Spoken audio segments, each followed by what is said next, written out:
Okay, we are live. We are 13 minutes late, but technically 2 minutes early because we rescheduled it. But Kas, my brother, another week has gone. Another week of transfer waffle. Some good news, though. Of course, we'll get into all of it. Some bad news, which we'll get into as well. Pre-season, man. How's it treating you, bro? You've been watching the match, cheers, I should say, not just one match. And how have you been other than football? Well, how have I been? I've been great. After Bruno Guimaraes signed, I think it took a lot of relief out of my system, I'll be honest. But aside from that, yeah, I've been great, man. Had a plate of food, mum's cooking, went down well. Hence why I was a bit late. Couldn't say no, she made a speciality. But yeah, I'm good, bro. I think pre-season, yeah, I've been keeping up to date with it. I watched the Dortmund game. And yeah, I don't feel like there's anything to worry about. Obviously, pre-season's pre-season, bro. We've seen it before where we've won the Emirates Cup, gone undefeated in pre-season, and have a shambles when the season starts and just about scraping top four. So I don't feel like this is something to worry about. But there's a few names that I've kind of been keeping an eye on, even like from like the academy, like some of the youngsters that played in defence. Yeah. Kept an eye on them, and honestly, I feel like our future's bright, and what we have now is looking promising. So yeah, how about you? Did you manage to keep up with any of the games? Yeah, I've been watching like highlights here and there. I'm not like you, bro. I'm not too caught up on results and even performances because we've not really got most of our squad there anyway. Obviously, the known suspects are just still clowns like Kepa and whoever else. But yeah, I'm just glad we finally got Bruno over the line. Obviously, the Vini thing, we might as well go there now. It was kind of expected, innit? I don't think Yeah, anyone with a brain cell thought it was going to be anything but that. Yes, we were hopeful. Yes, it was amazing. It was flattering to be even in these conversations, considering where we were pre-Arteta.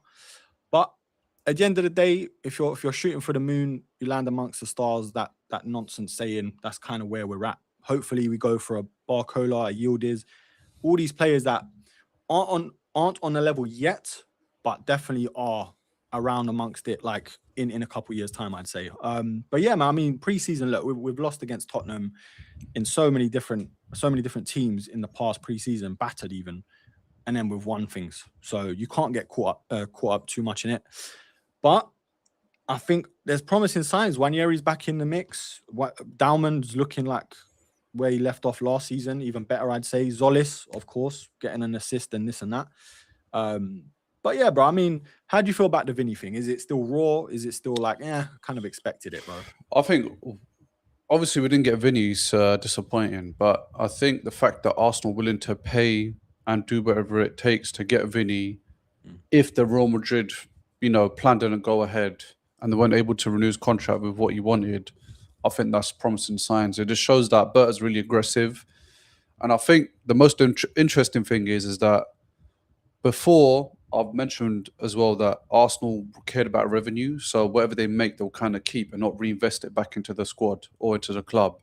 But it's like now, it's like we've made 700 plus million, and 150 of that or 200, just say, on signings. I think that's great because then the ownership, the club get to keep 500 million of that. So it's positive to see that we're trying to target these types of players, and obviously it was never going to be easy. It was never going to be easy. We know that for sure. And I think there's always like perspectives, isn't it? If he came and he flopped, bro, we will not hear the end of it. Because they'll say, listen, it's because he went to Arsenal. If he went to Chelsea or City, he would have done bits. He would have been going mad. But Yeah. I think, it was always going to be a very, very difficult transfer to get through the line. Somebody of that caliber, somebody who will bring in revenue with shirt sales or season ticket, whatever it is.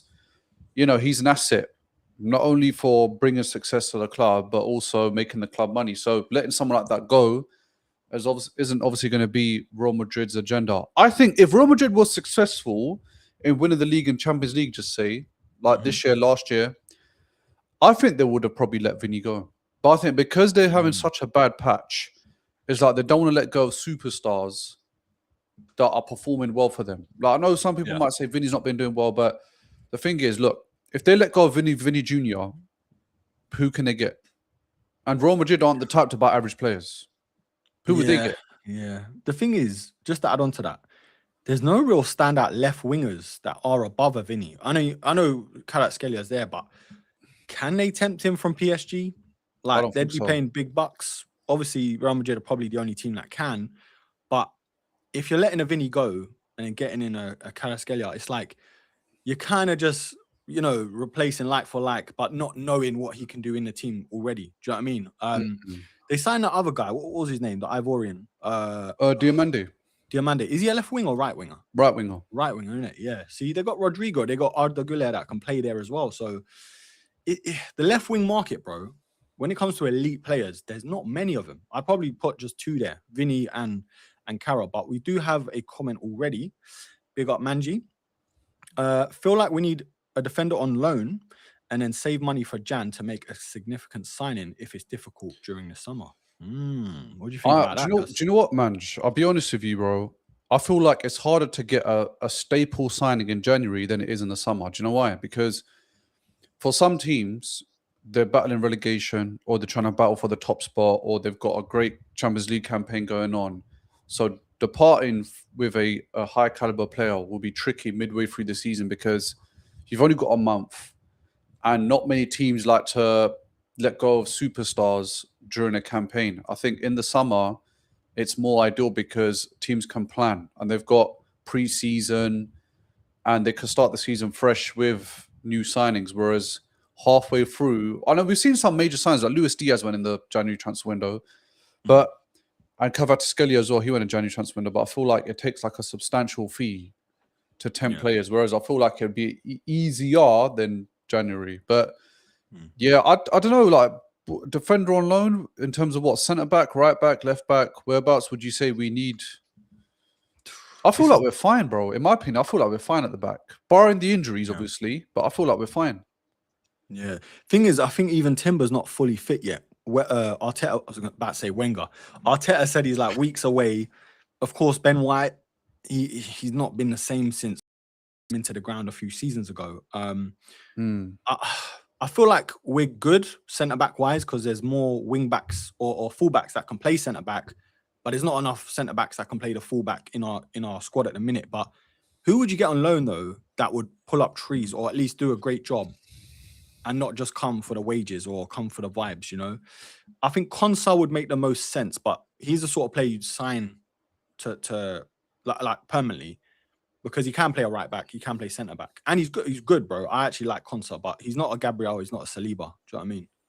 There was a player that played for Brugge. He could play left back and right back. His name's Says. He impressed me during the game, and I know that Arsenal, Man United, and Aston Villa have been linked with him as well. So I wouldn't mind him. I think to bring in someone like Konsa, I don't know if he would want to play on the bench. I'll be honest. That's like the if thing. Timber's fit. Yeah. Do you get what I'm saying? Because Aston Villa, he's one of the main men. He just come on off winning a European trophy. They could possibly do it again because Emre is a European Cup specialist in the Europa League. So I don't know. I feel like the Konsa situation, it makes sense, but also they're asking for like 60 million. And I don't really think he's worth that. It's not the end of the world in terms of fees, what players are going for, but for a backup centre back, you can't really be paying that money, bro. Yeah. And we'll get into it now. If we're looking about for players and centre backs, Romero, bro. Where has this come from? Is it like his agent just gassing it up so Atletico swoop in quickly or Inter finally do the deal? Like, if we get a Romero, don't ever, and I'm talking about for everyone, don't ever compare this to a Sol Campbell from Spurs to Arsenal signing. Nah. Bro, this will be a David Luiz. This will be a Gallas signing. Like one that we don't need and want because we know what he's like. Don't get me wrong, he's got quality, but all of his flaws, bro, just brush all the qualities aside. Yeah, Romero, would you take him, bro? Would you take it? What are we saying? I like him because he's a bit aggressive, and I feel like you need a bit of that in your team, especially in defense. But Gabriel's quite aggressive, Saliba, but they're level-headed aggressive. Like they won't jeopardize the team and a lead, for example, because of emotions. Whereas Romero, he's very emotional on the pitch. Like we've seen him get numerous red cards. He lashes out. But I know him and Van der Ven, they've had a great pairing partnership. Would I take him? I mean, again, he's 28 years old now as well. So he's coming, he's like same age as Gabriel. If it was on a free or we had to, pay a small fee, I wouldn't mind taking him. I'd rub it in the Spurs' faces, of course, but if we got him and he did a great partnership with Gabriel at the back because Saliba's absent because of his injury, then yeah, I don't see why not. But there is quite a bit of risk involved in terms of the way he plays and his containing his emotions anyway. But yeah, what about you? Would you take him? You wouldn't take him? It's a weird one, bro, because I feel like he would just be like a double agent. Just be like, you know what? I'm the captain. I'm gonna sabotage this dressing room and just cost us some silverware. But look, no, he's good. He's for 30 million, 40 million max. I'd take him. Of course, I'd take him as a backup, playing in all the cup games, because we need to remember how many games we have when you're battling on four fronts. Of course, international games. We spoke about this, but we forget. We think we just need a strongest 11, and then that's it. The vibes all round, like the rest can party. But literally, we've seen it last season for the most part where Eneze will go missing or not play for like 6-7 matches, but still have a great impact on the team in certain games throughout the season in all different competitions. One that I would have went for, bro, is probably Senesi if he didn't go to Spurs, because I think he was a free agent. And bro, I really like him. Like I like him as a centre back. Him and Hill last season for Bournemouth, bro. For my FPL, obviously you don't do FPL, but for my FPL, they were elite. We've got a little. Who is this waste man in the? I'm joking. Nah, it's Jamsey for United. Yo, lads, big up, man, big up. Everyone, follow Jamsey. Obviously, he's a United fan. It's not his fault, but obviously he's going to be jumping on the channel when he's up and running. So yeah, give him a follow, subscribe, all that good stuff, because he will be making content soon. But we just hope. Yeah, we just hope. We've been hearing it for years now, but inshallah he gets his stuff sorted. But yeah, man, I mean, I think we probably do need maybe a backup, but nothing too expensive, nothing to take away from what the chemistry we have, especially at the back. Do you know what I mean? Because bro, we got the best defense in Europe, bro. Arguably in the world. I don't really watch Brazilian football and all that, but most likely. And Saliba being out for so long, you can't really replace that, bro, with whoever you bring in. Because who's better than Saliba in the world with Gabriel? That chemistry, you know? I was chatting to a Spurs fan about this at the Barbers, and he said something interesting. I don't think it will ever happen, but he said, if you guys sign Romero, he goes, I feel like Arteta will go to a back three with him, Saliba, and Gabriel. Ooh. And I'm not mad at that. I'm actually not mad at that. I wouldn't be mad at that, but I'm like, bro, that would be like a brick wall. No one's getting past that defense. No way. Yeah. But I don't think we've got the right sides to do the wing back thing, because Timber's not a right wing back. Neither is Ben White. I mean, you could say Nkapie and Calafiori could do that job, but yeah, it just mess up. It will just mess it all up for me, man. I think the back three is kind of outdated, man, in this league. We saw Amorim try it last year, and he was getting slated every week. Yeah. So we won the FA Cup though. Arteta's first trophy. We won the FA Cup with that because we didn't have the players. Because we had not Miles Lewis-Skelly, Maitland-Niles. He did very well. I think right wing back, but I think, like you said, like teams that play that wing back system get caught out because you overload the wingers onto the wing backs, then you pack out the midfield and it all goes to pot, you know. But yeah, is there anyone else like that you can think of? Even Jamal saying Munoz. I think he's talking about Palace right one. Back. Yeah, I think some of the players that we're probably linked with are all outside the league, man. Apart from Konsa, I think they were looking at Nathaniel Brown before he joined Bayern. He had a great season last year, but I don't know anybody else, man, that can probably come in. You know what? I liked Araujo from Sporting Lisbon. The one he played against us twice last year. Yeah, the left back. Was he? Yeah, the left back. He was good. Yeah, he was really good, man. He's only 24 years old, so he's still quite young. Yeah, but then again, I'm like, look, bro, we got Mosquera, we've got Nkapie, we've got Calafiori, we've got Gabriel. Obviously, Saliba's due back soon. Timber, Ben White, and then the other player I was going to talk about is Salmon, the young star. Now, yesterday, he was commanding the back line. at such a young age against Dortmund. Now, I'm not saying he's going to come in and, become an instant starter, but you see the way Aiden Heaven is for United, he could be that for us. There's a reason why we kept him and let Aiden Heaven go. So I feel like the way Dalman got a bit of a break, come breaking into the first team, it doesn't mean that we can't experiment with Salman at the back. Let's say we give him a little cup game or two with Gabriel Saliba next to him, see how he goes. And, bro, that could be the replacement. It doesn't mean that we always have to go out and buy it. Because I feel like our academy system is great. Like, we produced Saka, we produced Dalman at 15 years old, Wanyeri, Skelly. Like, we've got a lot of talent on our bench that is academy graduates. Yeah. So maybe give it a shout for the defense rather than splashing. Maybe use that money to address upfront issues like we've got now with the winger problem. Yeah, Jamal's saying Pavlovic. I've not really seen him, bro. I've seen him, and I'm going to be honest with you. If you type in Wanyeri versus Pavlovic on YouTube, you're going to watch that clip, and it'll tell you a lot. Wanyeri versus Pavlovic. Type in YouTube.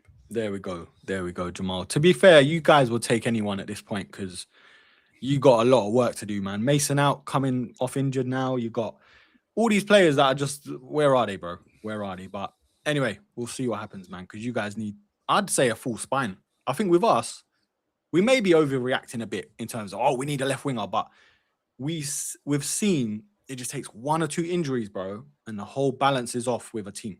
And we've seen it even last season where Odegaard would miss so many games. The balance is off in terms of creativity going forward. Then we play this old defensive, solid block. Saka's injured, so Madueke is doing Madueke stuff. Like, all these things play into a part of a season where, yes, we're being greedy. We want all the depth in the world. But, bro, when you're champions, trying to retain it, trying to eventually get the Champions League over the line, you need 3 or 4 positions. No, you need 3 or 4 players in each position, bro, for 4 competitions, But, yeah, look, we'll go to the good news. Obviously, Bruno G been unveiled. Some great promo work with the YouTube, obviously Arsenal socials, and it looks weird now, bro. Like, I've always said he looks like an Arsenal player, but now I've seen him, I feel like he's not regretting it by any means. He's not. Of course he's not. But I feel like he's homesick. He looks like he's like, oh, this is weird. I need to settle in, because obviously Newcastle being there for a few years now. But it's nice to see him laughing about all the things with beefing the Arsenal players. He has to say sorry, like as a joke. I'm just glad it's done. I'm glad like Arteta looks like, he's dating again. You know what I mean? He had that look on his face. He just looks so happy and proud. But yeah, obviously we knew about it a few days prior. But has it sunk in for you? Does it feel right getting Bruno in? Yeah, I feel like it's a perfect fit, man. And I think the most important thing was that he got a good welcome from all the players. Even Rice, him and Rice had a bit of beef, and the fact that he mentioned that Rice gave him a text saying, we're in the same team now, no more fights. Like, it's nice for him to feel appreciated and welcome that he's coming into a team. And the thing is, as well, I think in his head, the reason why he might feel maybe a bit homesick or nervous is because he's going to the Champions, and he probably knows that, all right, I've got a huge price tag. There's a lot on my back now. I've got to go out there and show these fans, show this club that they made the right choice by investing in me. And I mean, look, I think for him, it won't take too much time for him to settle into our system, because he's got Gabriel, he's got Martinelli, he's got Gabby Jesus, he's got, and he's one of the key pieces in that team as well, starting pieces. So I feel like, he'll settle in really well, man. And the thing is, our manager's the biggest impact. Like, the way the manager sets up these transfers and what he wants from the players, he's good at selling the project. We've seen with Zolis, he when he made the transaction to Arsenal, the first thing he said was, Arteta told me what I did at Brugge, he wants me to do the same thing at Arsenal. He doesn't want me to change my game. He didn't say anything about going defensive. He said exactly what he's doing at Club Brugge is what I want you to do at Arsenal. And look, it's showing that it's working. Like, he's got an assist, multiple games now in pre-season? Or I know it's pre-season, but that's what you want from a winger you just invested in. And £34 million, I know if we paid 117 million for him, we would have been like, oh, you know what? Banging sign in, we're kind of compete. But it's like, when you buy players for peanuts, it's like they don't mean anything. But on the other side, Bruno, sometimes the fee can add a bit of pressure. But I think as the season goes on, he settles in. I think he'll be fine, man. I think he'll be good. Yeah. So yeah, It looks like it looks like he's nervous, but I'm gonna say that's a good thing. Like you said, going to the Champions, whole different kettle of fish. Yeah, I know Newcastle's in the Champions League, Lyon, all that good stuff, but I think if you're not signing a player of that caliber, who feels a bit like, oh, okay, now this is the elite, then you're wasting your time, you're wasting your money. Obviously, 75 mil, I think that's a bargain in this day and age for that sort of player, a club captain, Prem proven, experience in Europe. And look, let's face it, him and Rice, that's probably the best double pivot in the league, bro. Like, I can't see anyone else. Like, if Rodri goes, I mean, even with Rodri, he's like two players in one, but you got to put a player beside him. Bernardo's gone. Do you know what I mean? Who else is doing those two players' jobs? Like, no one at that level anyway. But yeah, it's going to be interesting whether he starts the league or not, or the season. I think he will, because Rice, I've not even seen him come back yet. I know there was a few players that came back, like Saka, a couple of the Spanish lads, but Rice, I haven't seen no videos. And look, he may be in the background, maybe it's mind games, maybe it's just keeping him under wraps, but he needs at least another month off, bro. Yeah, he looked like he was barely walking. I think he was in a boot at one point at the World Cup. But look, let's go to left wing, bro, because we've both been making videos. Obviously, shout out to your work rate as well, bro. Links are down below to Kas's channel as well. Yeah, Each week we are changing hosts. So next week will be on Kas's channel, the podcast. This week's obviously over here. But yeah, bro, left wing. We've kind of been saying some names in our videos. You give your top three, because there are a few names you can dish out even more than that. But you say your top three, and then I'll go through my top three as well. In terms of the left wing position, if you think they're better than what we've got, which I think we do, we need it. But yeah, what are you saying? Top three left wing signings, and chat, let us know as well.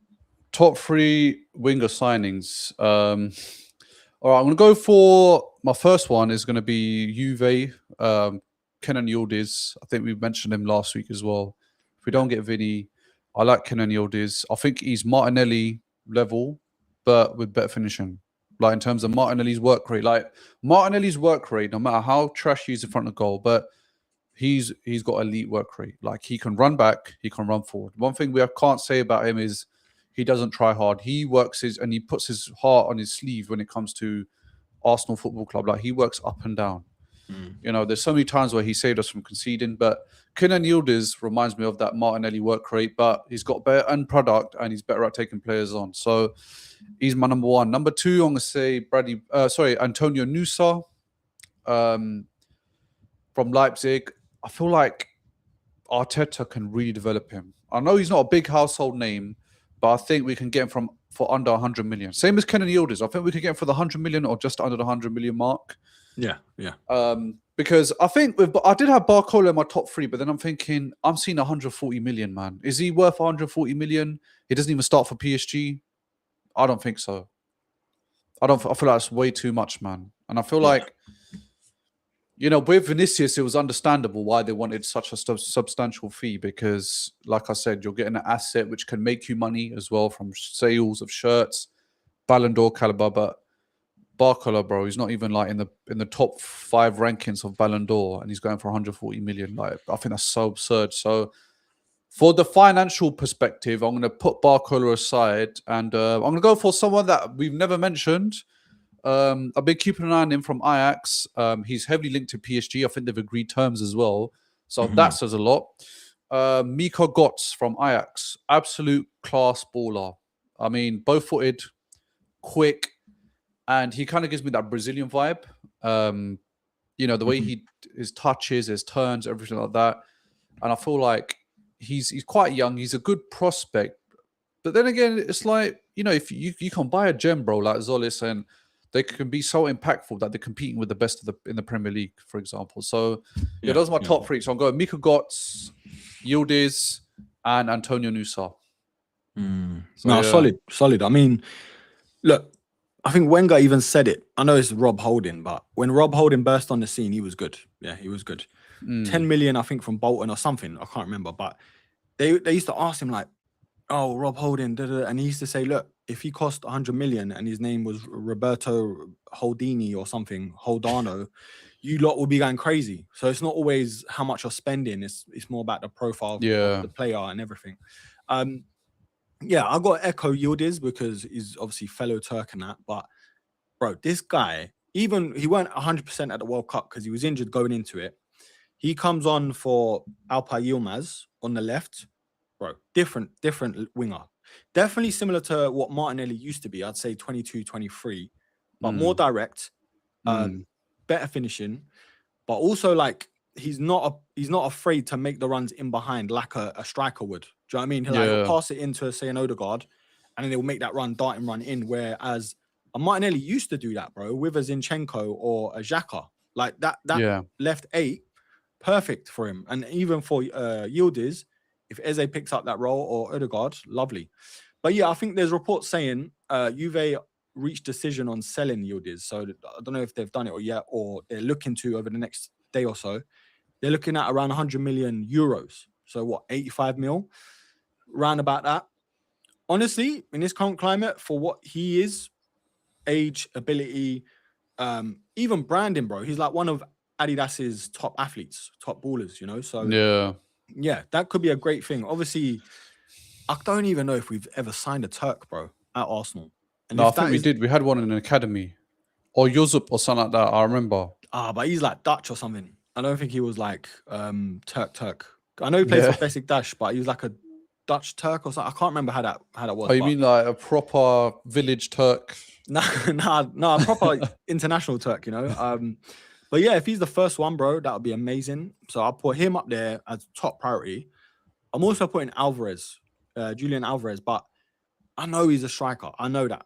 But of course, he can also do a job on the left, bro. Like we've seen him whip those goals in. The versatility. He can do everything. Yeah. And he can always chop and change. Like put Martinelli up front, Alvarez left, and you know what I mean? Because Gyökeres will give you something different to Havertz. Havertz will give you something to Martinelli and Marino. But yeah, I think you need to find the right puzzle, bro. I think Alvarez, if you're gonna get him now before that Barcelona happens. You know, that move happens. I'm defo with you on the Barcola thing. I just don't think it feels like an Arsenal signing for that money. It feels like a Vini would have made sense because you make the money back within the first couple of days in terms of obviously image rights, revenue from shirt sponsors and shirt sales and everything. Kvaratskhelia, like, can you get him out of there? If you can't get Barcola out for less than 140 mil, this brother's going for 200 mil. So I can't see that happening. Rashford, I don't even want to say that, bro. I don't even want to say that. Like, I'm getting annoyed at myself for saying it. But for 30 million, would you take Rashford for 30 million? If for Martinelli, bro, I think Martinelli's better than Rashford, in my opinion, right now, anyway. I'll be honest. But to add, say, like, not to start over Martinelli, but to add to you mean to add? Yeah, I'll take him. I don't know about... but the thing is, the wages are crazy. But if he had a reduction in wages...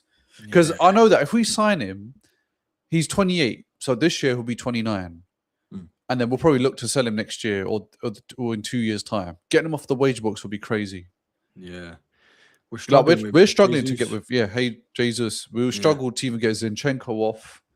And then we can't even ship out Vieira right now. And he's not even on that much. So, you know what I'm saying? Like, if it's 30 million, 100K a week, max, boom, I'll take it. 150 maximum, I'd say. Yeah.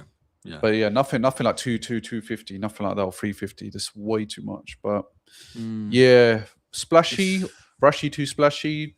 I probably wouldn't put him up there, man. I like him, but 30 million, Yeah, I think there's a limit to if you either think about getting him in. Like, if you get a Rashford on loan, even half the wages at least, it makes sense for a season until you can go out and buy a Vini. Because look, Vini's only, well, I say only, but he's locked in for another 6 years, renewed the contract. But that doesn't mean jack, bro. A contract doesn't mean jack. Because a year later, Marino's gone. They've got some apprentice there. Everyone's like crashing out. Bellingham's leaving. Mbappe's, got the whip out dictator on everyone. It doesn't mean nothing. Like he might want to leave after a year or two. Do you know what I'm saying? Yeah. Yes, he'll probably cost double from what we were quoted for before, but again, you probably make half of that back at least, or most of it back from the shirt sales, the sponsors and everything. So look, I'd say Alvarez, sorry, not Barcola, Yildiz, and I'll put a wild card in there just for the rage bait. I'd say Rashford, just for cheap for depth, not for starting for the most part. But he's also Prem proven. Obviously, he's won the league with Barcelona as well, Champions League experience. He's at his peak, so to speak. But obviously, he's not Rashford of when he first burst on the scenes. But look, I'll take him, man. Half price wages on loan or for 30, 40 mil. Do you know what I'm saying? Why not? Why not?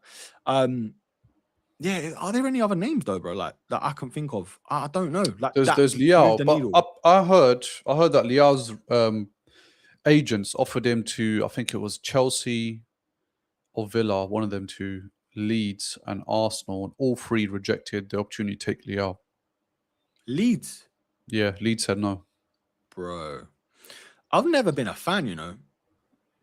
I know. Do you know what? There was once upon a time he was sick, but I think he got 15 goals in the season, like 15 assists or something like that. He did have some good numbers, but a lot of people complain about his attitude. A lot of people complain about his inconsistency as well.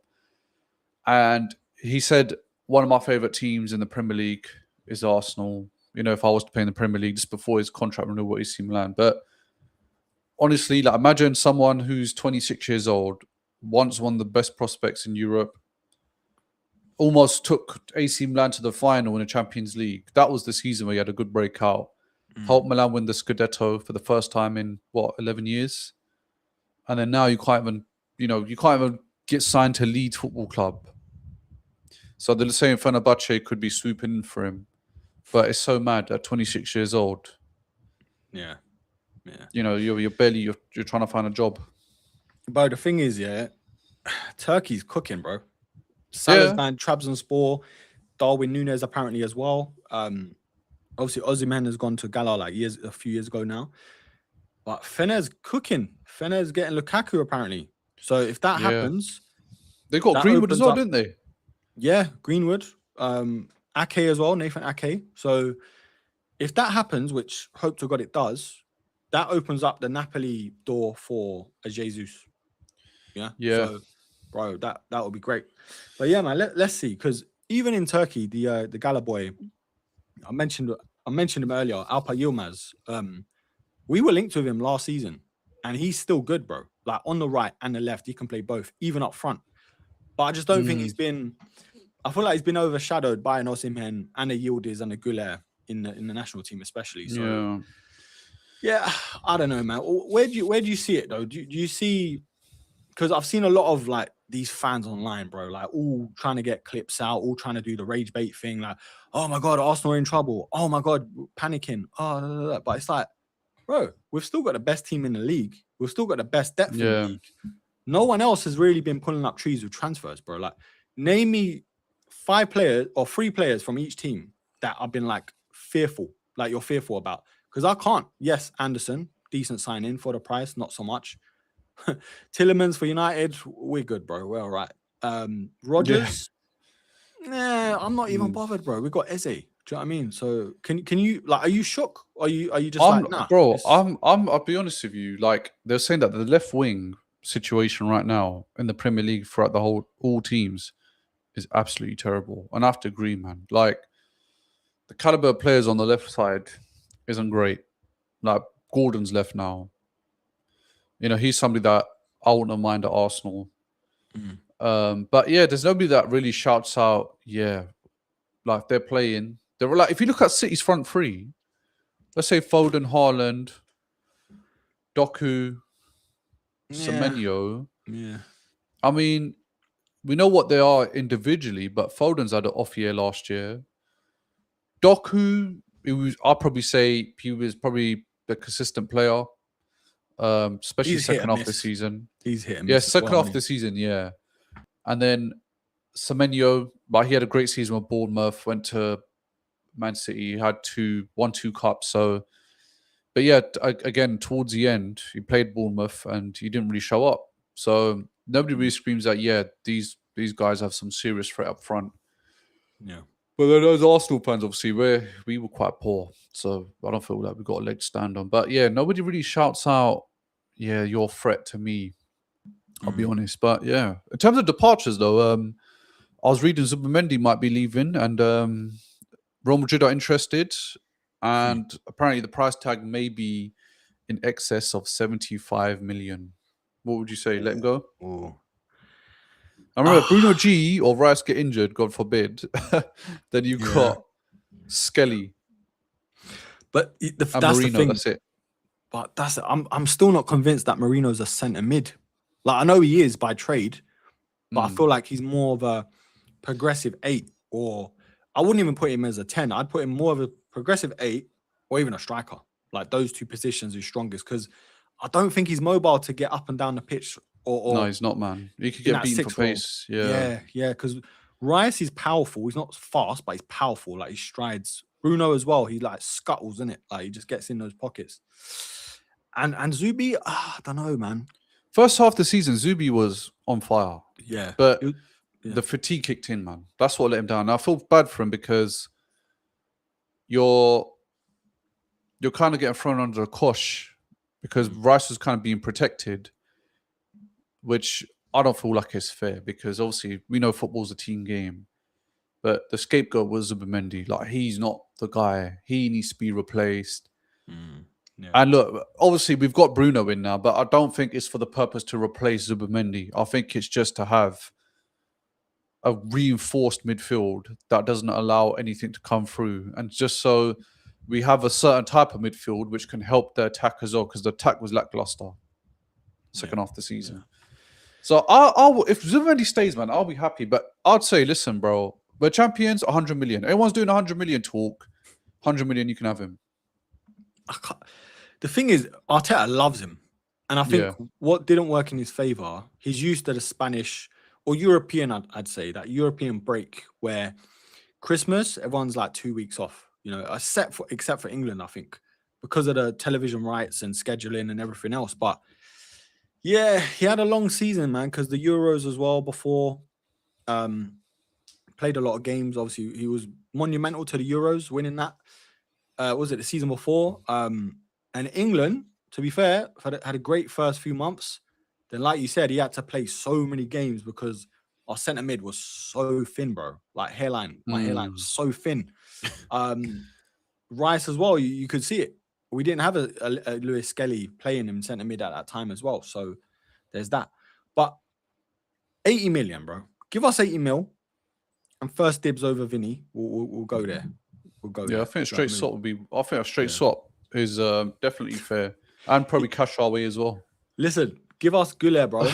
Give us Arda. Do you know what I mean? Because I don't know if he's in favour with Mourinho. I don't know, but we'll see how that goes. Well, the news just broke out that they want Endrick to stay this season. They don't want to go out on loan. So they've got some serious depth for Real Madrid, especially up front. So I don't know how they're going to go about things. I know that they're looking to get rid of that Gonzalo to Fulham. They've got Rodrigo, Vinicius, Mbappe. Valverde's been playing that a bit more advanced role as well. Yeah. Then they've got Endrick. And then they've got, I think, Pelestri, I think his name is. He's a young Spanish guy. He played a few games last year. So, yeah, I don't know. And then they've got Goulart, like you were saying. So I don't know what they're going to be doing with all them players. But, yeah, if Mourinho said, yeah, take Arda Goulart, 60, 70 million, safe, bro. Just take him. I think him and Yildiz are definitely leading the line, but I think Yildiz. You think Yildiz, yeah? I like Yildiz as an attacker and a winger, but I think Arda gives you that more creative flair, like what Odegaard used to do for us, bro. Like, he stopped doing, or he weren't able to do because of injuries and stuff. I don't know, but yeah, Arda, he needs to bulk up a bit. He's a bit chubby, a bit of a chubby lad. And the set pieces are mad, bro. Are mad. Yeah, sort of free kick. Who was it? Liverpool? Who did the free kick against? Bayern. He scored 2. Bayern. Bro. Sorry, yeah, that was it. Yeah, scored a goal against halfway line, and then he scored that free kick, which was mental. But yeah, again, Mourinho, innit? Like, if you're not in favour with him, he don't care what you are, who you are, where you're from. Yeah, I think. Go on, bro. We got to address the elephant in the room, bro. Pedro Neto to Arsenal. This is another thing, bro. He's only been this guy at these clubs, or even linked to these clubs, and obviously at Chelsea now. But because is he Portuguese? And it's Portuguese. Yeah. If his name was Peter, I don't know, Peter Griffin. Yeah, you go nowhere near these teams, bro. Like, what are we doing, man? I've just never been convinced of him. Yes, at Wolves, he was the big fish in a small pond. He goes to Chelsea. Yeah, he has drips and drabs. He scored against us, I believe. But I just, even on Martinelli, bro, I'd put him above Neto. Do you know what I mean? Yeah. What are you saying? What are you thinking? I don't know what obsession is with Chelsea players. Why do we love Chelsea players? Right. I really don't know. Thank God we won the league. Yeah. Thank God with Madueke this season, because the trolls would have been coming out saying, if you want to win cups, come to Chelsea or stay at Chelsea. If you don't want to win anything, go to Arsenal. But yeah, we just got a huge obsession with Chelsea players, and I don't know why. Pedro Neto at Wolves, I loved him, but I think that Wolves team was just different gravy, man. Like they smoked us. They beat City, I think, twice. Like when they had Podence, they had Traore, they had João Neves, Moutinho, they had Semedo. Traore was banging as well. Yeah, then they got Cunha in. Like that team was crazy. And Neto then was brilliant, don't get me wrong. But I mean, look, if you think about what we're being linked to and you kind of write the list out underneath Vinicius, well, okay, Barcola, we're not taking away from his abilities. It's just the price tag. Yildiz, obviously, he's somebody that I feel's established. I don't feel like he's somebody you can, need to wait for him to progress. I feel like he's at that level where he's ready to take that starting left wing role. Yeah. But then when you say Pedro Neto, man, it doesn't scream out, difference maker on the pitch. Yeah. Like, because I think Zolis is better than him right now in terms of the output and the preseason. Zolis is having better numbers. Do you get what I'm saying? Just because Zolis has done well in the Belgian league and Pedro's been trying to do it in the Premier League, like, it doesn't mean anything. It doesn't, honestly. I'm just glad. I'm just glad, bro. The Garnacho stuff is at Villa, because I think he's already come off injured. So yeah, there's always some sort of, I won't say reject, but there's always some sort of propaganda that we're linked with certain players from Chelsea, or even like some next. I'm just like, bruv, just allow it, man. I'd rather not sign anyone. Potentially let Eze go in that left if needed, and still rely on Martinelli if we need. Because Martinelli, bro, I don't want to say Trossard hindered him, but I think that did get to him. Like, all of a sudden, he's Arteta's guy, him and Saka, adopted boys. All of a sudden, Trossard comes in, starts ahead of him. Martinelli's head's gone. I think Vieira as well is his best mate in Arsenal. He goes out on loan. Like, all these things can affect you. But now, Trossard's gone. Zolis is in, yes, but who knows who's starting at the moment. Martinelli's married. All these factors could help you as a player to settle you down, motivate you, and be like, no, I'm not losing my place again, bro. You're having a laugh. Who's this Greek Giggles, bro? I'm here. I'm Brazilian. I'm not from Burnley as much as you guys think I am. But yeah, we got to give him the benefit of the doubt, because we know what he can do. It's not like we've never seen him light up this team and the league, because he has, bro. It's just we haven't seen it since 22, 23. Do you know what I mean? Have you lost faith in him, Martinelli, or is it kind of like, nah, you can't rely on just him? Like I said, I've always liked his work ethic, but I don't feel like... The thing is, I can't even say he's not that type of player to get you over the line, because look, bro, we got to the Champions League final. He was a huge piece of Champions League final, like, as in getting us there. Like, Trossard weren't doing what Martinelli was doing in the Champions League. Like, Martinelli was scoring almost every game. Like, he was our Champions League guy. So I can't write him off, and I can't say, he's been terrible, because this team still got to the final Champions League. This team still won the Premier League. Yeah. So do we really need to fix something that's not broken? I think with Trossard is his age. And Trossard for a lot of the season was playing dog shit, bro. I think we have to admit that. Like, at the front three, he had the worst passer rating and we're in a passing system. His passing was like 80% at one point. But obviously towards the end, he started picking up a little bit. But again, with Trossard, it wasn't always consistent. It was a bit of drip and drab. But I think Martinelli was the Champions League guy. And look, bro, we saw the Bayern Munich goal. We saw the curler in the Brugge game. We played Athletic Bilbao, one of the first games of the season in Champions League.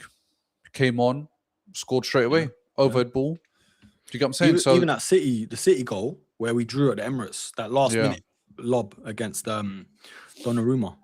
Yeah, exactly. This is what I'm saying. So we can't sit there and say he's not contributed in certain ways. But I think, like you're saying, sometimes when you have a certain scenario or environment and you know that, okay, your second choice, it can play a bit of a down on your performance. But we saw Gyökeres, once he got married or got his girl back, he started moving a bit crazy on the pitch, started scoring.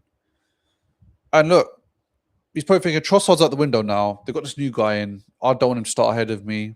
I want to show that I'm back to my old self. We've got some new pieces in the midfield. Maybe that can help as well. You don't know in terms of creativity. And then we could I don't think we're gonna have the 22-23 Martinelli, but I feel like we can get something close. Yeah, I'm just pulling this up quickly. It's Sky Sports Instagram. Let me zoom in a little bit. There we go. So this is basically the depth what we have. Yeah. So this zoom season in a bit more. Wait, let me maximize the screen. Yeah, I'm gonna. Oh yeah, it's fine now. Yeah. So we'll keep it like this, and then I'll go obviously down. So Arsenal squad depth this season so far. Yeah. So this is so far. This is Sky Sports Instagram. Obviously keepers. We know who's starting 90% of the games. Raya, of course. The other two, just don't even bother, bro.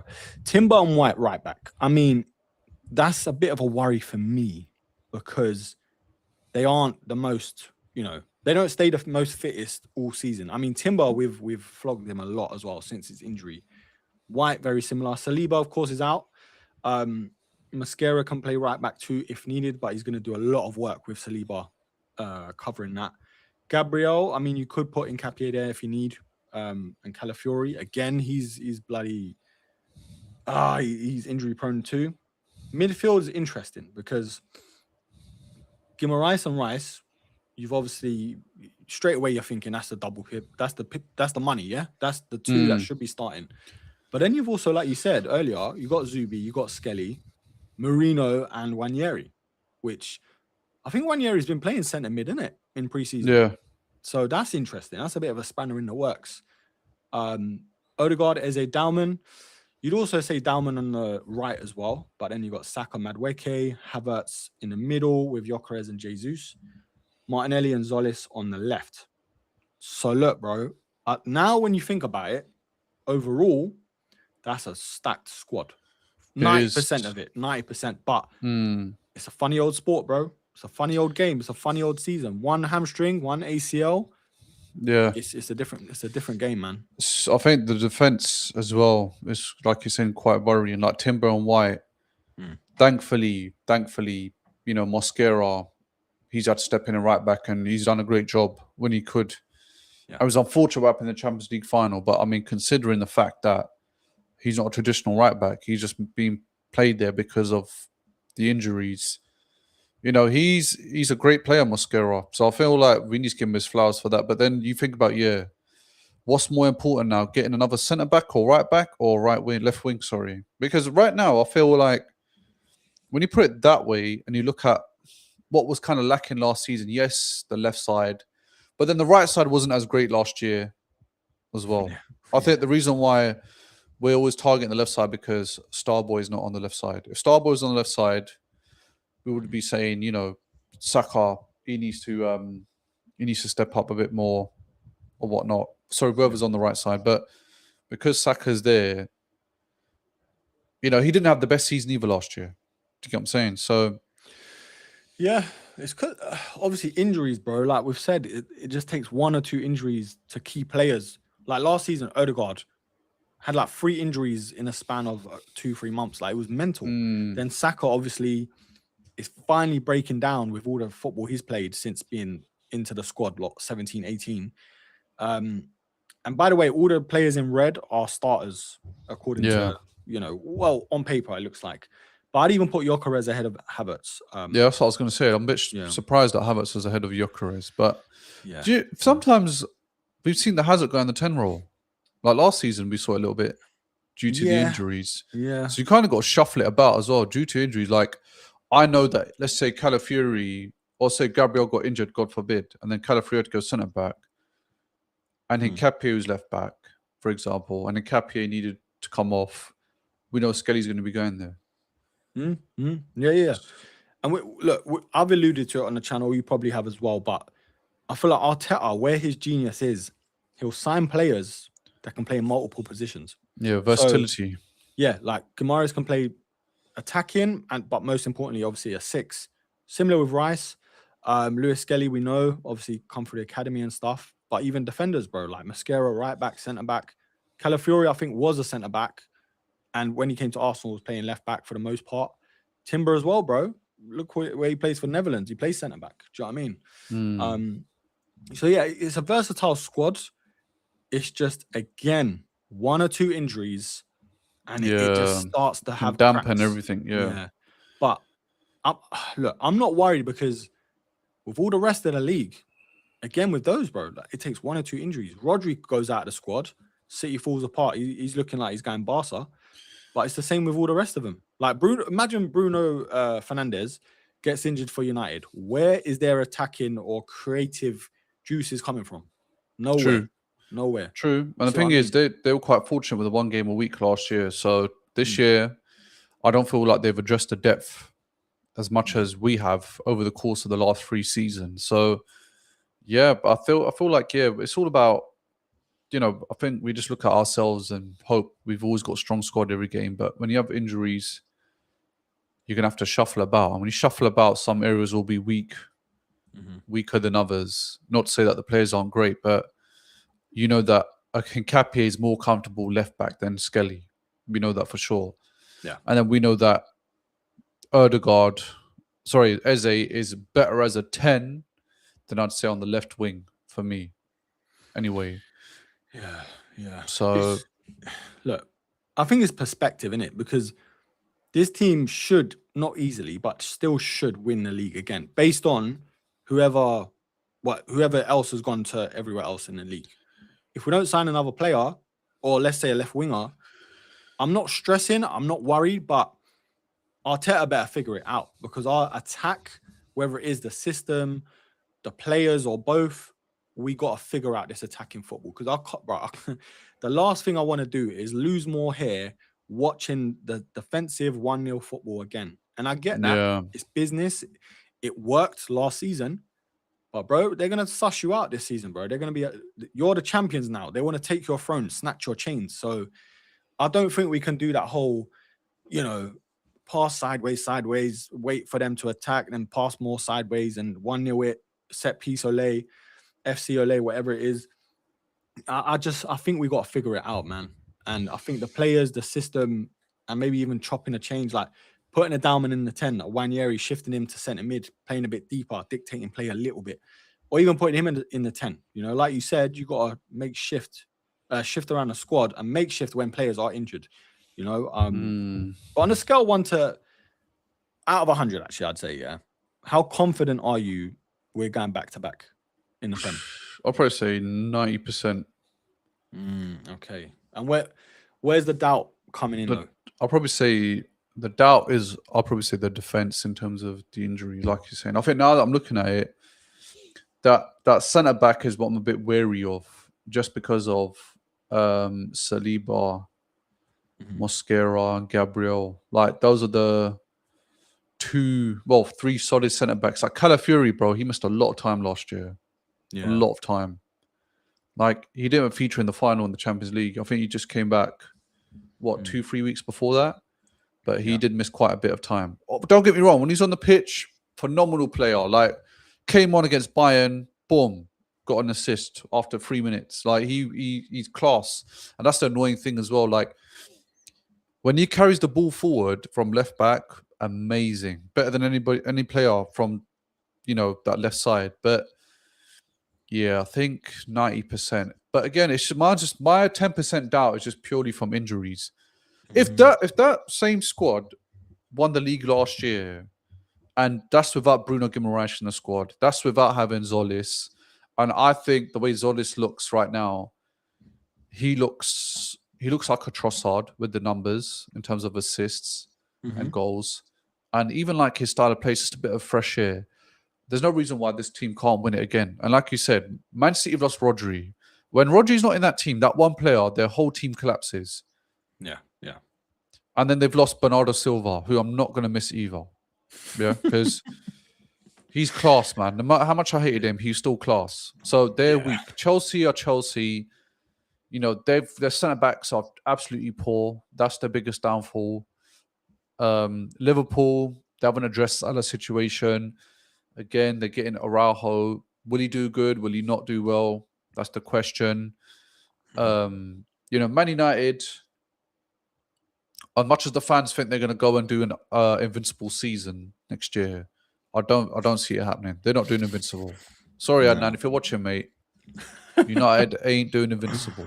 No. So yeah, I feel like in terms of squad depth and the winning mentality we have, I don't see why we can't win the league again with this squad. Like, who else on paper right now has a better squad? Like, everyone's saying we got the best midfield already, just from that one addition. Yeah. I think we definitely have the best squad depth. I just don't think we've got the best 11, but I don't know who else has. That's the best thing, because normally when a championship team doesn't, how do you say it, like bolster the team as much as the fans want, you'd normally think, hold on, the rest of the squad, the rest of the league, in terms of people who are trying to challenge the teams, they will be bolstering. Like Liverpool should be signing 4 or 5 world-class players. They're not. United, same thing. They're not. They've got more games. City, yes, Anderson, but I mean, they're still not pulling up trees and they're losing players. Of course, Chelsea, I'm still not convinced with their squad. They've got so many players that are just there for vibes. And Alonso, like even the managers, I think that comes into it too. There's so much shifting around with managers and coaches and staff, even medical staff, bro. We've got new medical staff now. So hopefully that plays a part in terms of injury prevention and stuff. But yeah, like obviously we've got the most consistent level of staff, players, systems, and all that stuff. Yeah, because we won the league. Arteta's obviously the most experienced and stuff when it comes to how long he's been there, what he's won, and whatever else. But I'm just like, that's what scares me. Like, I'm not scared or fearful of the rest of the league. And it's not arrogance. It's not, okay, we've won the league now. Who are you? Like, new number, who's this? It's more like when I'm not scared, it scares me more. Because normally when I'm nervous about something with Arsenal, lately anyway, they've kind of been like, all right, we've got you. Like, we're a new makeshift team. We're doing this, we're doing that. But yeah, I just think the injuries to Saliba was the big thing. And we've seen it coming. Allegedly, he was going to get a back surgery. So thankfully, it's not going to get to that. Whether that takes longer because he's letting it rest naturally and stuff, I don't know. But we've seen him have injuries with his back before, bro, in the Europa League and that. And it still happened, But look, we can always shift things around. Like you said, Rice can go right back, which he did last season. Then Timber or White can go centre back if needed. Calafiori and Capier can always rotate with Gabriel if needed. Lewis Skelly again, left back. Marino, go up front if you want, if you're feeling it. So look, if we don't sign any more players like from now, I'm still confident we'll win the league. Champions League though, this is where I think a couple of signings will still be up there, at least in the semis or the final, and hopefully getting over the line, because Real Madrid will be coming back. Barcelona will be making signings with Rodri. PSG, again, they want to do the three-peat. Who else? Like Bayern, they want to prove teams wrong. That they're still up there. Harry Kane wants to go out of a bang. Elise wants to go for the Ballon d'Or. So, we still have to prove in Europe that we're up there with the best of them, you know? But I think if we don't, let's say we start the season with this squad now, and we make it to the next transfer window, the January one. I feel like if we feel like we need something, then I feel like probably Arteta and Berta will probably make a push. I think the last great signing we made in January is probably Trossard. Yeah, that's mad. Yeah, that was the last signing we made, but we needed that because we missed out on Mudryk. But look, that worked out well, and Trossard ended up being one of the pinnacle reasons we won the Premier League this season, of course, scoring that last-minute winner against West Ham. But that's the thing. Just got to see how the season goes. Bruno Guimaraes, like Rodri is for Man City. Bruno Guimaraes could be the one pulling the strings. In terms of the attack, I think defense, I'm not worried about too much in terms of the caliber and the types of players we have, because we did have a good defensive record. So Bruno Guimaraes can be the one pulling the strings, man, in terms of going forward, bringing out the best out of Martinelli, Saka, even Ødegaard as well. He offers a lot of skill set up front that I think people kind of don't realize. It's not always about Bruno defending. Like, if you watch Bruno, for Newcastle, like some of the whips he does the way he's in advanced positions, like he can get a goal or two. Yeah. Every 3-4 games. So I just feel like Bruno, I feel like him coming in is probably the most important factor for me compared to left wing. I'll be honest, because it's not like Arsenal haven't addressed left wing. We have, in a certain way.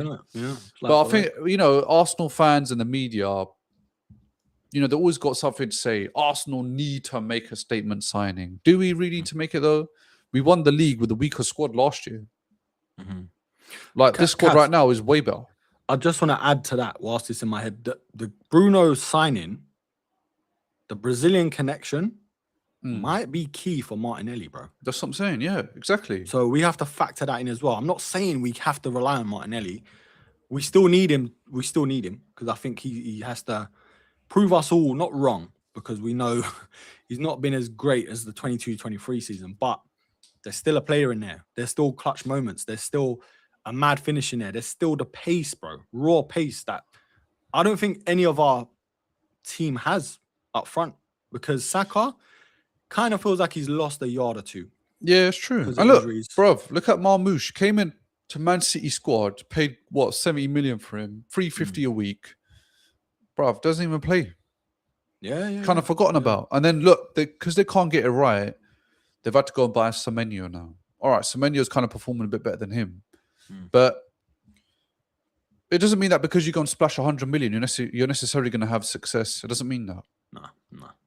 That's the thing. The other thing I want to say, if we need a January transfer window, you kind of have to be a bit wary, because you don't want to get a player that's cup tied or can't play in these big competitions that you're challenging for.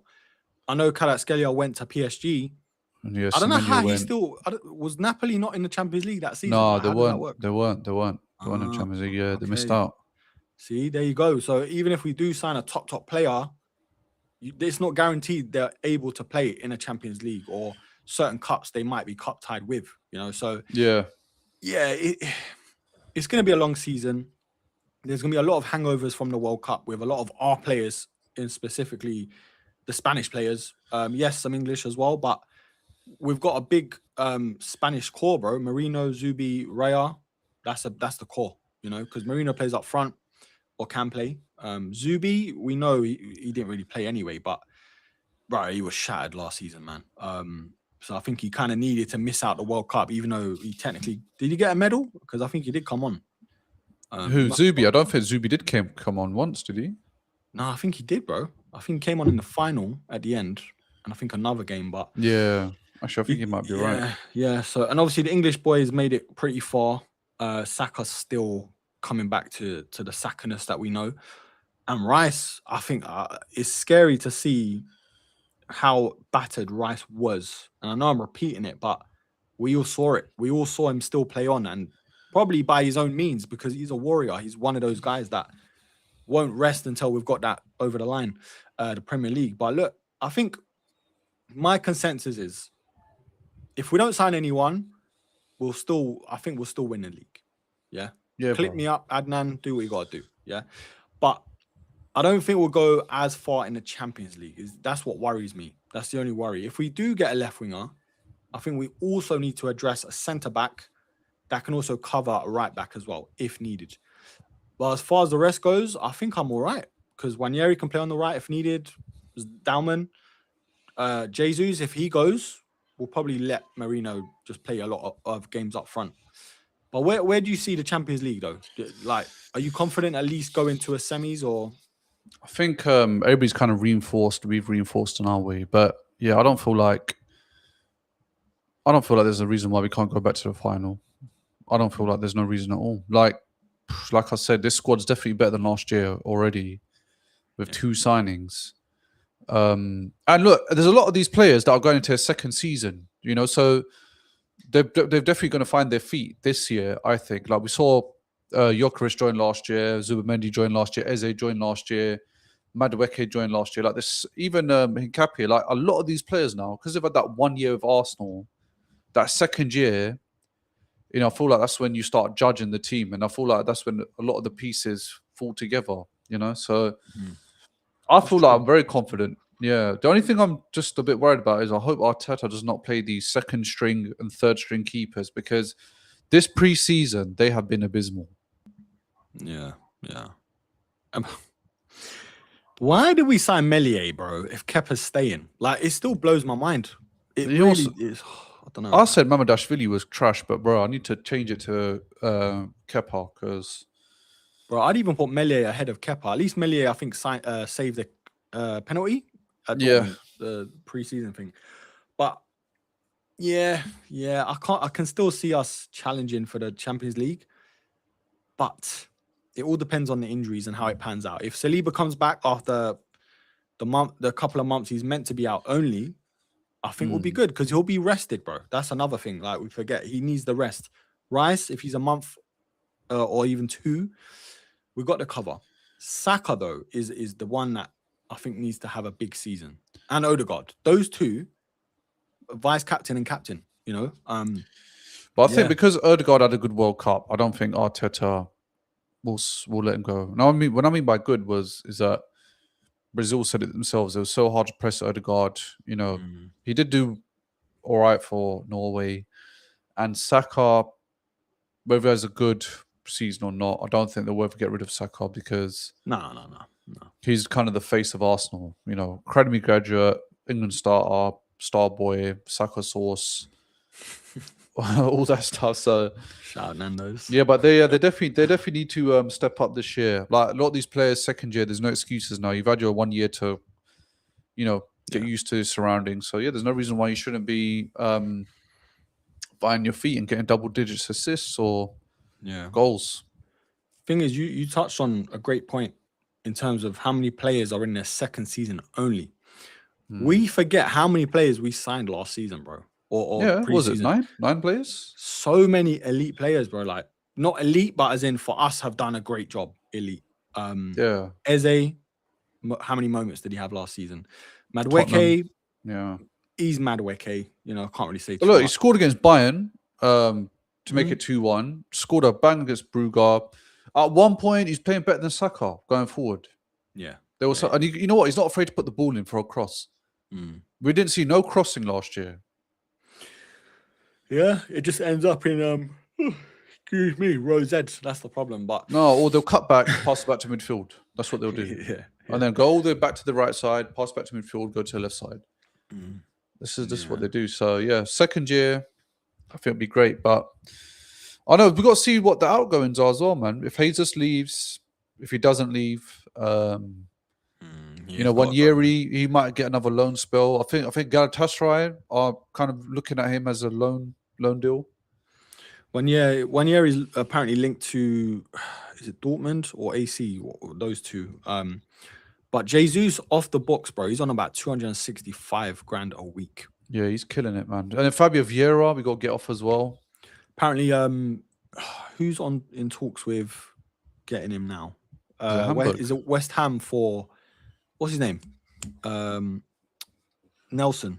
I think Nelson are looking Oh to yeah, sign Reece him. Nelson. He's or on on 100k loan. a week. That Bro, these guy. players, bro. Imagine getting rid of Jesus and thing, Nelson, bro. 350k. That's 365k you're saving a week. Mental. And that left wing would be juicy, bro. Imagine you can get with that left wing. Yeah, of course. That money. But yeah. No, Hopefully next stream, bro, it's got Yildiz as the title. That's all I want to see. God willing, man. God willing. But look, before we close out, bro, I want to ask you, judging from this picture alone and the squad depth, who would you start in each position? Like, where's your head at with this? I think more or less the back line. Yeah, it picks itself, innit? Yeah, it picks itself. I Calafiori- want to be Calafiori, Hikapi. I'm not too fussed. I'll be honest. I feel like they're both good in their own ways. Calafiori is better going forward. Yeah. Hikapi is better defensively, but Calafiori, he's still good as well at reading the game. Like the reason why we don't see much of Calafiori defending because he does read the game well, and so he doesn't really get to that point where he needs to scramble back. But Hikapi, like he's got a bit of a he's got that aggressive demeanor about him. That's why I like him. But yeah, I think the midfield again speaks for itself. Guimaraes and Rice. That's what Arsenal want to do, and what Arsenal want to see is great. Number 10, Ødegaard starting over Eze. I think it depends who you're playing. Yeah, it depends who you're playing. Like I feel like if you're playing a Man City, Ødegaard definitely because it's hard to press him. Yeah, it is hard to press him, and I feel like he's used to the big six teams playing for Arsenal, so he's probably the go-to guy. Saka, I'd say a fit Saka over Madueke. I'm going to give Zolis a shout to start just because I want to see what I've seen. I'm impressed. Mm-hmm. Okay. And you know what? When it comes to putting in the ball, he's got some great deliveries. Like I think Arsenal are not used to great deliveries from the crosses, not from corners. I'm talking about open play because nobody's on the end of them. Honestly, like there was so many good crosses he was given, nobody's on the end of them. Yeah. And then you got Havertz, who's like 6'3". You got Gyökeres, who's what 6 foot, 6'2", whatever he is. And up front, I'll probably say Gyökeres over Havertz. Really? Okay. Yeah, that's interesting. How about you, man? Yeah, I'm gonna say I agree with everything. To be fair, like I think the back. How could you say it? The back. Yeah, Ray obviously, Timber, Saliba, Gabriel, Calafiori. I like Calafiori going forward more than I do like Nketiah, but I like Nketiah better defensively. If that makes sense. I just think he's more tenacious. He's more mobile. He's more like the recovery runs are just way better. Obviously, Calafiori can somewhat see where he is a centre back with defending, but going forward, it's just like he gallops, bro. It's mad. Guimaraes and Rice. That starts itself, like it picks itself basically. Ødegaard, it's a tough one because there are games where this brother just goes ghost, innit? Like he just goes missing. But Eze, you could say the same. He's not really a player in the 10 that dictates play that we've seen an Ødegaard do, an Ozil do, De Bruyne do. I think he's more of a moments player. Like he'll pick up pockets and bang, like he did against Newcastle, that 1-0. Obviously, Palace, Tottenham twice. Or 5 times, I should say. Yeah, even the Leverkusen game, like, just came out with a rocket of a volley out of nowhere. Yeah. Like, you know what I'm saying? Like, it's not like he was controlling the front line or putting in balls. It's just like, boom, you can make something come out of thin air. Yeah. But when you least expect it. It's true. And I think if Eze does start ahead of Ødegaard, I think a Rice or a Bruno will then press forward to pick up that little gap in between, because Eze, he kind of floats in it, whereas Ødegaard, he's always more towards the right-hand side. But yeah, I'd go Ødegaard just for the sake of like more consistent starts, you know. Saka definitely over Madueke. Havertz, I don't know, you know. I think Gyökeres, because I feel like he offers the team more than just goals. I feel like press, isn't it? The press is good from him. Yeah, the press, the not the link up play so much, but the way he picks up the pockets and leans against the defenders, brings other defenders towards him, draws them in. It gives space to an Ødegaard, a Saka. Do you know what I mean? We've seen that time and time again where all of a sudden he gets subbed off. Bro, we're in our half defending for our lives. It's like, bro, you don't realize these things that Gyökeres does off the ball so much as he is up on the ball. Have you seen that clip of him just doing a back heel into nowhere?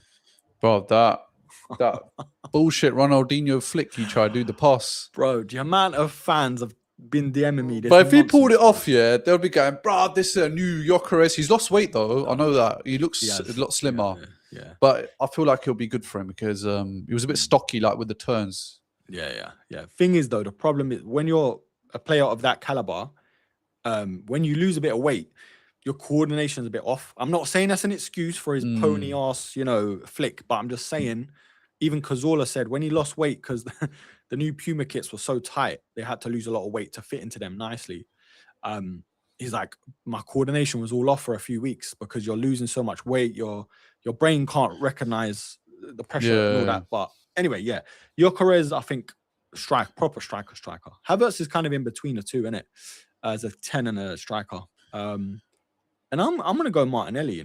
That's the one I probably will change as well because I feel like he should have that chip on his shoulder. He should have that mentality of, you know what, I've got Zolis now on my back. I should be ahead of him in terms of Arteta trusting me, what I'm capable of, what I can do in this Premier League and Champions League. And Trossard's gone now, so I need to take the mantle. Do you know what I mean? But yeah, man, chat, let us know if you're watching this back. Let us know who you'd go for in terms of your starting 11. Who would you bring in on the left? Even at the back, if there's any players you think we should sign on loan or permanently. But yeah, we're going to leave that there. Just over an hour and 15 gone. Been a great stream. We've talked a lot. Of course, next week, the stream will be on Kas's profile on his YouTube channel. The links are down below. That guy, Kas. Subscribe to both our channels, of course, to stay up to date with the streams. Gunners and Giggles, that's what we're doing. And of course, Community Shield, bro. Shield next Sunday. So I think next time we stream, we're going to be either crying or celebrating. Yeah, it'll be giving us a good indication because you kind of want to send a message to City. And bro, I don't know if you caught that interview with Gyökeres. Like, I love that response where he was like, the report was saying, oh, the English people, they see the Community Shield as a friendly. And then he was like, friendly? He's like, nah, we want to win this, bro. We want to win as many games as we can and trophies and this and that. And I think, yeah, that's the mentality you got to have. Yeah, and we're the specialists at Community Shield, so we've got to bring it home. Yeah, exactly. But yeah, we're going to wrap up there. Obviously, if you want to join us even more, at 10 p.m, we are going live on Between the Lines podcast with Adnan and Crumbs. Shout out to Crumbs. But yeah, we're going to join. I'll leave the link in the comment section so you can join us over there. Subscribe to both of us, of course. Us and all, that guy Kas, and yeah, Instagrams are all down below too. Kas should be making an Instagram very soon. There's no excuse. I'm getting my sister to do the business. So once she does it, then I'm gonna start linking it on there. Don't worry. That's it, man. That's it. But yeah, Kas, obviously, where can people find you, your YouTube channel? But what can people expect from your channel? Is it just reviews or watch-alongs? Like, what are you saying? Yeah, so on my channel, if you're, just any breaking news, doesn't have to be about Arsenal. I did a few things about Liverpool, Man City already. But yeah, stream watch-alongs. Obviously, the Guns and Giggles podcast. Be every odd week will be on my channel. And yeah, just match predictions, match analysis, so all that good stuff, man. All transfer rumors. And yeah, sometimes I do, some short quizzes on my YouTube shorts. Sometimes I'll put out things about kits, which kit was the best from which era. So yeah, I'll just try and mix it up with a huge variety. So yeah, and I would also be doing some gaming content when the new FIFA's out. So yeah, the only way you can stay locked in is make sure you subscribe, man. Make sure you hit the notification bell so you don't miss an upload. That's it. Subscribe to Kas. Subscribe over here as well. Yeah, just gonna smoke Kas on a new FIFA. So keep it locked for that. You got dealt with yesterday, mate. Boss lie. It's my internet, bro. It's my internet. But anyway, big up to everyone that tuned in. Yeah, next week, remember, next week will be on Kas's channel. So lock into his channel. Again, subscribe. We'll be live at, I want to say 8 o'clock next week, every Monday. Yeah, so lock it in. But yeah, catch us on Between the Lines podcast in a little bit, actually. So I'll leave the link down below and we'll catch you next week. Peace.